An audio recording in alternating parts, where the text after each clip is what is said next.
फुलकळस येथे voice of media संघटनेचे कोषाध्यक्ष संतोष कांबळे यांच्या वतीने इफ्तार पार्टीचे आयोजन केले होते।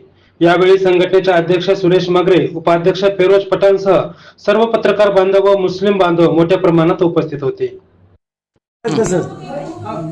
आज फुलकळस येथे मुस्लिम धर्मियांचा पवित्र रमजान महिन्यानिमित्त व्हॉइस ऑफ मीडियाच्या शाखेचे कोषाध्यक्ष संतोष कांबळे फुलकळसकर यांच्या वतीने इफ्तार पार्टीचं आयोजन केलं होतं।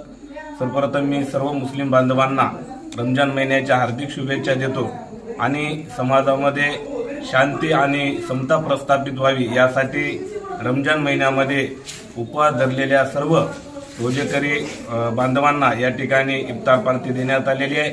हिंदू, मुस्लिम, बौद्ध, शीख, ईसाई हे जे आपण सर्व भारतीय नागरिक आहोत, हे सर्वांनी एकत्र येऊन सर्व सण साजरे करावं याचा हा उद्देश आहे आणि हा संदेश आज या ठिकाणी व्हॉइस ऑफ मीडियाचे कोषाध्यक्ष संतोष कांबळे यांनी दिलेला आहे। मी त्यांना देखील या ठिकाणी मनपूर्वक हार्दिक शुभेच्छा देतो।